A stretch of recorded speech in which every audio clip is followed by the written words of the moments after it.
बुलंदशहर में विकसित भारत पदयात्रा एक अनोखी पहल भव्य तरीके से होगा रन फॉर यूनिटी का आयोजन। युवा कार्यक्रम और खेल मंत्रालय के माध्यम से प्रदेश सरकार विकसित भारत पदयात्राएं कर रहा आयोजित। इस पहल का उद्देश्य युवाओं में राष्ट्रीय गौरव जगाना, समाज के प्रति जिम्मेदारी बढ़ाना और एकता की भावना को मजबूत करना है। भाजपा कार्यालय पर प्रभारी मंत्री अरुण सक्सेना बोले, ये कार्यक्रम प्रधानमंत्री नरेंद्र मोदी के जन भागीदारी से राष्ट्र निर्माण की विजन से प्रेरित है। ये भारत सरकार की पहल है जो लौह पुरुष सरदार वल्लभ भाई पटेल की 150वीं जयंती को समर्पित। इस राष्ट्रव्यापी कार्यक्रम का उद्देश्य युवाओं में एकता, देशभक्ति और कर्तव्य भावना को जागृत करना। इस अभियान के कई चरण हैं, जिनमें से एक है जिला स्तरीय पदयात्रा जो 31 अक्टूबर से 25 नवंबर 2025 तक आयोजित की जाएंगी। इसी दौरान हर विधानसभा क्षेत्र में 3 दिन तक 8 किलोमीटर लंबी पदयात्रा होगी। इस अभियान में कई गतिविधियां आयोजित की जाएंगी, जैसे कि निबंध प्रतियोगिता, वाद विवाद प्रतियोगिता, सरदार पटेल जी के जीवन पर संगोष्ठी, नुक्कड़ नाटक, नशा मुक्त भारत, शपथ, स्वदेशी मेलों का आयोजन, गर्व से स्वदेशी संकल्प, योग एवं हेल्थ केयर शिविर, स्वच्छता अभियान का आयोजन। कार्यक्रम जनता के द्वारा आयोजित है, जिसमें हमारी पार्टी पूरा सहयोग कर रही है और उस दिन रन फॉर यूनिटी होगा। मतलब उनकी एक run for unity, Sardar Vallabh भाई पटेल ने जो काम किया उसका कोई मुकाबला नहीं है। आज हिंदुस्तान का जो नक्शा है, अगर सरदार वल्लभ भाई पटेल ने नहीं अपनी सूझबूझ से, अपनी मेहनत से, अपनी होशियारी से नहीं किया होता तो ये नक्शा नहीं होता। आप ही समझिए, इतनी 563 रियासतों को जोड़ देना कोई आसान काम नहीं है। उन्होंने उनको जोड़ दिया। जूनागढ़ और हैदराबाद ने जरा दिक्कत करी तो उनको भी जोड़ दिया। कश्मीर में उनकी उतनी नहीं चली जो आज भी हिंदुस्तान के लिए एक प्रॉब्लम बना हुआ है। तो मैं कहूँगा, सरदार साहब ने जो काम किया, हिंदुस्तान का नक्शा आज जो है वो उनकी वजह से है। उन्होंने 563 रियासतों को यूनाइट कर दिया और उनके सम्मान में हमारी सरकार ने स्टैचू ऑफ यूनिटी बनाया है।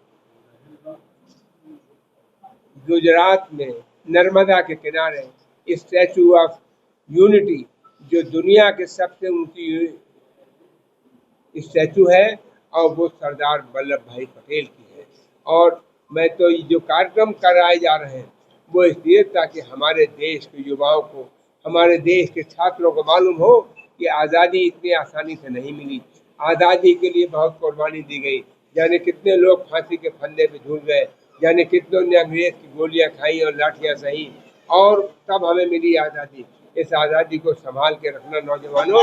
इस आज़ादी के लिए सब कुछ किया है और इस आज़ादी में सरदार पटेल ने इस आज़ादी के बाद जो हिंदुस्तान को एक करने में भूमिका निभाई है, उसका कोई मुकाबला नहीं है। सरदार पटेल साहब का सम्मान करते हुए, उनके प्रति कृतज्ञता व्यक्त करते हुए आम आदमी को, नौजवानों को आगे आना चाहिए।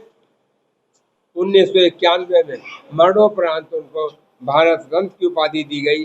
और मैं तो यही कहूँगा कि हमारे नौजवानों को मालूम होना चाहिए कि सरदार साहब ने कितनी, वो एक महान स्वतंत्रता संग्राम सेनानी थे। उन्होंने अपने क्षेत्र में जब बाढ़ आई तो सरकार से कहा कि इनसे लगान मत लो। सरकार तैयार नहीं, उन्होंने आंदोलन किया वहाँ पे। आखिर में सरकार को झुकना पड़ा उनके आगे और लगान छोड़ना पड़ा।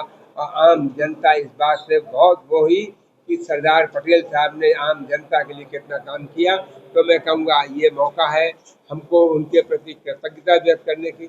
31 अक्टूबर को एक महान व्यक्तित्व के लिए रन फॉर यूनिटी बुलंदशहर के अंदर आयोजित की जा रही है।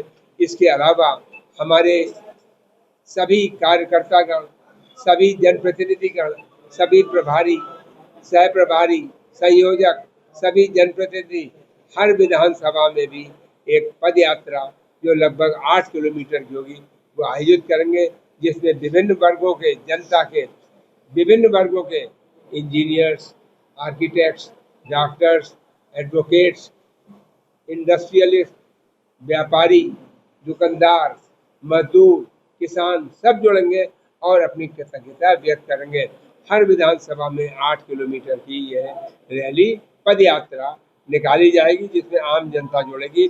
और उसके अलावा 31 तारीख को जिस दिन उनकी रन फॉर यूनिटी होगी, हमारे हर मंडल पे, हर मोहल्ले में उनके फोटो पे माल्यार्पण होगा और फूल, हर बूथ पे फूलों उनको फूल चढ़ाए जाएंगे।